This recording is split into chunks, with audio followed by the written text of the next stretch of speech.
This is the Painters Podcast. I'm Gary Francis. Today we're talking to Kevin Hill, who is an artist based out of California.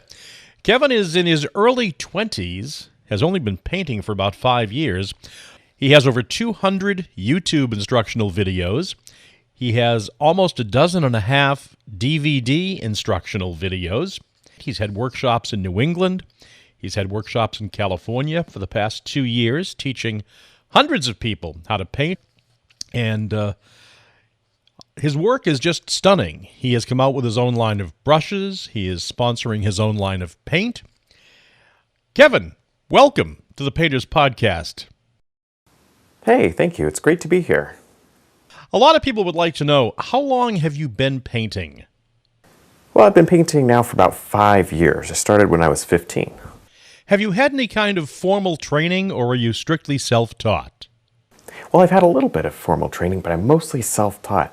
I really like learning by experience, so I would just do a painting and slowly get better. Of course, there's always things you want to work on. In fact, I'm still working on things today. I'm always trying to figure out new things and working on things that I know I can improve. And it just works. You paint, and the more you paint, the better each painting gets, and it really is amazing. So it's just practice all the time. Where do your painting ideas come from? Well, that's something that's really fun for me to talk about. I really enjoy taking several photos and combining them into one scene. An example of this is, you go out for a day and you take 100 pictures, whatever it is, and you say, okay, now I like that mountain, I like this tree, I like this flower, I like that river, and I'll take the tree out, I'll take the mountain out, and I'll put them all together in one scene. Now, I personally like to do this on the computer because it's just easier for me. You could do this with a pen and paper. You could sit down with your photos and sketch them up on paper instead, and you could still get the general concept and idea. But it's always very important to work from a reference photo. But just say 3 or 4 photos, you could make 30 or 40 different paintings, and they would all be totally different and unique. So that's really where I get almost all of my ideas. Now, of course, a few of them are from nature, from what I've actually seen, but most of them are places that actually don't exist, except for I made them up. It's really cool. When you started to paint, Kevin, did you struggle with anything, and how did you overcome that struggle? Yeah, of course, like everybody does. I mean, when I first started, my first painting literally dripped off the canvas. I put way too much oil down, and the next morning it was like it rained. So anyway, we learn from our mistakes. Do you paint every day? Well, no, unfortunately I don't. In fact, I paint twice a week, maybe. Sometimes more, sometimes less. It depends on what I'm doing. But it's super fun, and I'm glad I get to do it as much as I do, because I really enjoy it. Is painting always just for work, or do you ever just paint for fun? Well, it's actually it's a very interesting question, because I just recently bought a couple of travel easels. I'm going to do a little painting for fun, probably outside. I don't get a lot of opportunity to paint for fun just because I'm so busy doing all the things for filming and everything. I do occasionally paint for fun. And another thing that's fun is occasionally I do a larger commissioned work or something for a gallery. And I just take my time on those. I paint maybe 2 hours, 1 hour, 2 hours a day for 3-4 days of a week. That's a lot of fun for me. So yeah, it's sort of for work, but it's also a lot of fun. Is there any difference between when you're painting for work and painting for fun? Well, a few differences when I paint with fun. Maybe the biggest difference is I go a little slower, and I don't usually finish in one day. I usually take a little more time, sort of think about the painting and refine it even more. And then I usually walk away from it, come back a couple days later, do a couple more details, that sort of thing. Just very relaxed, not really worried about it. It gets done whenever it gets done, or not. It just doesn't matter. So that's kind of the big difference, but the painting's really the same. Will you be coming out with any still life or flower instructional lessons? Yeah, actually, we are planning to do a flower DVD here in the near future. I really enjoy flowers. I don't do a whole lot of them, but I think it'd be fun to kind of share the process that I use to create the flowers, because everybody has a slightly different way to create flowers. I really enjoy sketching them in first and all that, so I'm sure we'll be doing one of those pretty soon. Will we ever see you doing portraits of people or animals? Well, I've done a few animals in the past, not a lot, and usually they're very tiny inside a landscape, things like that. But boy, portraits, I haven't practiced them, so it would take me a little while to learn it. I would learn it first, become confident with it, and then you might see it. So we'll see. Now let's move over to some of the more mechanical questions about how you paint. For example, are all your paintings the same size that we see on your videos? Well, most of my paintings, especially on the videos, are 18 by 24 inch canvas. It just really works out well, especially for the camera. It's a good size, and I usually film horizontal because I feel it films a little better. And so that's normally what I do. Now, recently I did one on a square 18 by 18 canvas, and that was a lot of fun. That was one of my first square paintings, and I really enjoyed that. It turned out very different. It just had a different look to it, which I thought was neat. I paint on some really small stuff occasionally, especially when I paint for fun or on the road or whatever. I usually work on some tiny stuff. And then that birch panel you get with the paint set, I think I did a video on that. That size is really good for a quick painting because you have success and you don't have to spend all day covering the canvas. But for the most part, for me, 18 by 24 works out really well.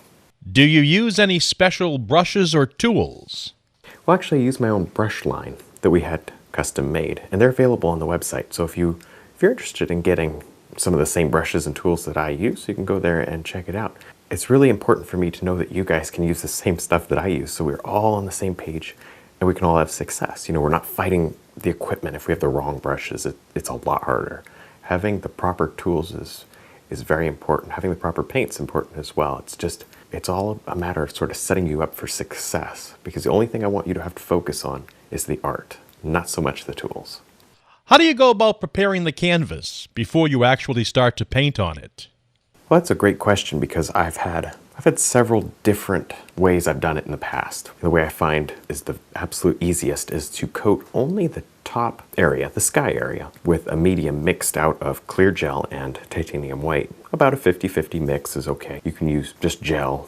That's okay too. Depends on what you're doing. But I find that works really well because if you put medium over the entire canvas and you go to paint a dark tree, well, you're painting dark over white, over thin paint. It doesn't work as well because you end up just fighting the oil underneath. And then you go to highlight, and then you have to thin the paint to highlight, and it becomes kind of muddy. So obviously that works, and that's fine. But I prefer to go without medium on the bottom of the canvas. Do you have a preference as to what kind of paint you use?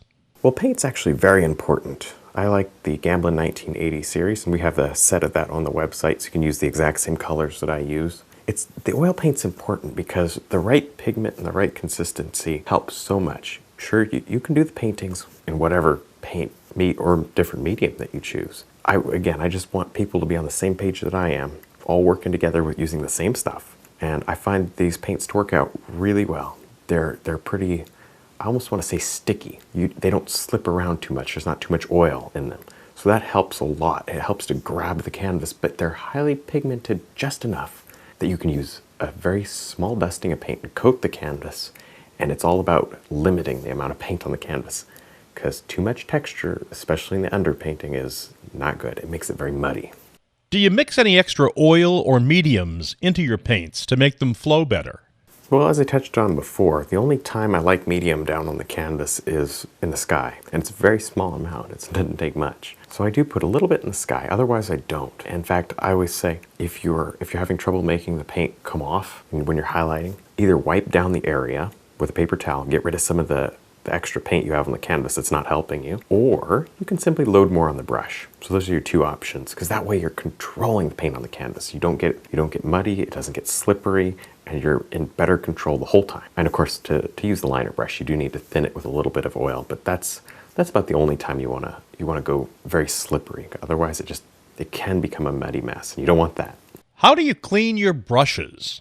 Well, I've used several methods in the past. The one I like the best is baby oil, because it's certainly safer than your solvents, the traditional solvents. And it's not as effective. It's a lot harder. It takes a lot more paper towels, but it's safer, and I think it's totally worth it. So I just scrub them in the baby oil. I dry them really, really well. Lots of paper towels. And then I think I lay them flat on the paper towels to let some of that oil come out of the brush for a little while before you store them. How should a beginner promote themselves and their work? Well, maybe one of the most effective ways for somebody to promote their art when they're just getting started will be to show in really tiny galleries or gift shops or whatever in their town. It's easy. They're usually more than happy to have local artists. If you walk into your local, craft shop or your gift shop or your local little gallery, they say, "Look, I'm a local artist, and this is what I do here." Have some paintings from local landmarks, because wow, landmarks can sell. People love them. And if you've got some national parks around where you live, or scenic destinations like that, take advantage of it. Do stuff that people know. Everybody knows what I'm talking about. Mountains that everybody knows. Rivers, waterfalls, whatever it is. And those are very recognizable, so that will help. And also, just general social media posts are always good. Just say, "Look, hey, look, I'm at this gallery, and go check out my work." Something as simple as that, and it really does help. And then people share it, and people like it, and you'd be surprised. It goes everywhere, and it's great. That's a good way to start. And just watch out for open doors, and things are going to happen. And always make sure to look for opportunities to improve your art and learn, because as your art grows, people will notice even more. So that's really important. And a question from one of your viewers, kind of to wind things up: why do you always wear a blue shirt in all your videos and classes? Okay. Well, there is a little bit of a story behind that, I guess. I just needed a plain shirt for something, so I ended up buying just a random blue shirt. There was absolutely nothing special about it. And I just bought it. I needed it. I used it. And then whenever I decided to film YouTube videos, I needed, again, a plain shirt with no text on it or whatever. So I grabbed the blue shirt, the only plain shirt I had, and I started filming. And I always just picked up the blue shirt. Well, pretty soon I had to just go buy more of them, and I just kept them going. Well, then a little while later, I figured out it's a good color to film with because it's not distracting. And of course, that doesn't distract. I couldn't have anything that's too bright, because then you couldn't see my painting. You'd just be seeing me. So it actually worked out pretty well. Well, Kevin, I want to thank you for joining us today here on the Painters Podcast. Well, thank you so much for having me. I really enjoyed it. Also, I want to thank everybody for sending in their questions, because that really helped us on this interview. I really appreciate it. For more information on Kevin Hill's work, you can go to YouTube and look up Kevin Hill oil painting. Or, even easier, go to his website, paintwithkevin.com. For the Painters Podcast, I'm Gary Francis.